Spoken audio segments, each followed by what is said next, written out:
Initially, I began working with only, I thought of making just one tour of Gandhi. But I always felt that doing a portraiture is something without knowing a person, without understanding a person, I may get features, but I'll never get the spirit in there.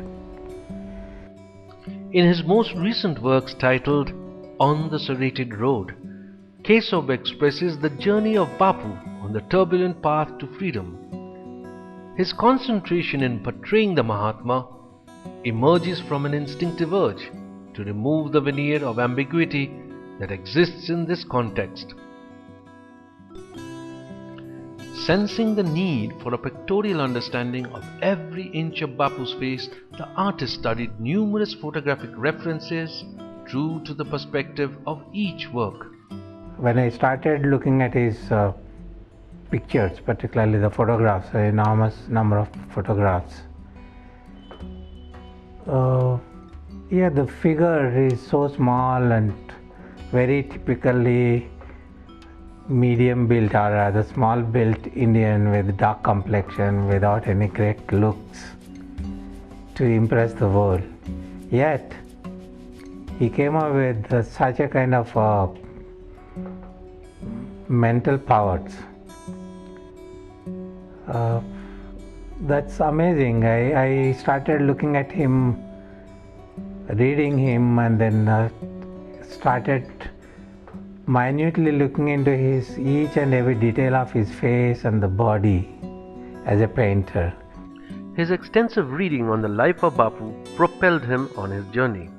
He elucidates how the series emerged from his own need to take a closer look at Bapu's personality and draw out a clear contour embedded with the details of his deeds. So it was very fascinating to me. I started going deeper and deeper, started reading more and more. And particularly I started reading the chronicles, like, when he was traveling and all the day-wise his routine programs. The works delve into the diverse facets of Gandhi's activities and experiences.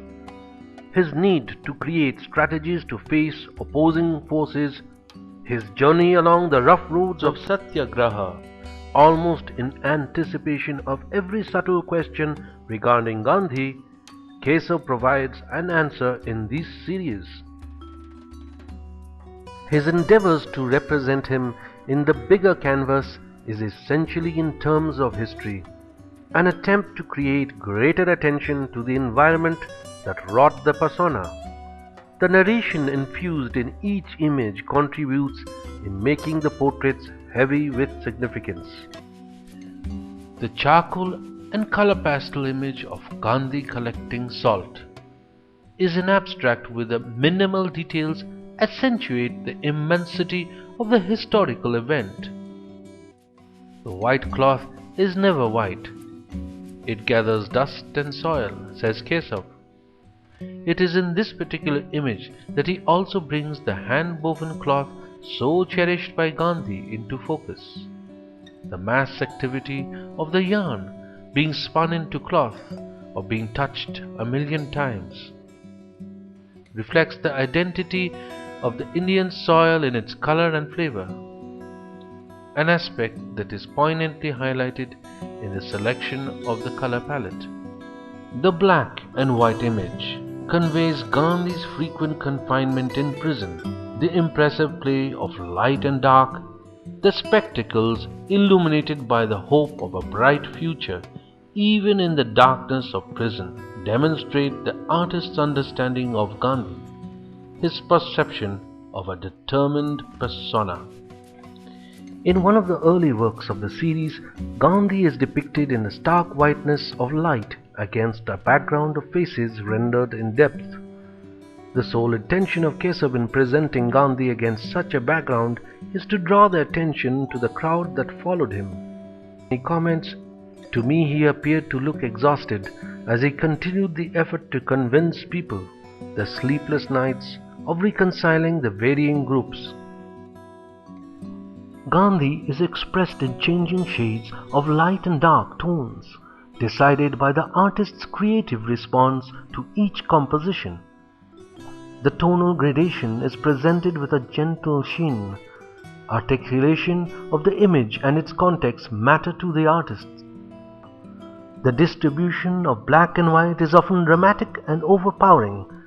The artist's mastery and control of the twin medium of charcoal and pastel is conspicuous in the varied tonal range and the well-distributed white paper area kept pristine from the flying dark charcoal particles.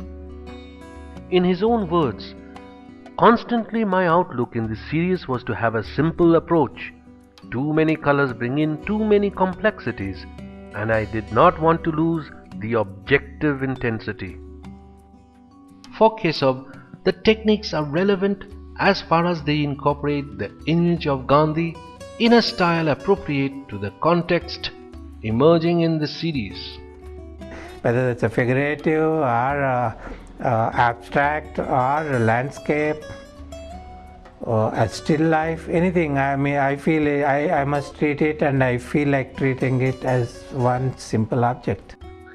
Choosing to speak in the expressionist language, he clearly defines the series as not being the outcome of an educational impetus.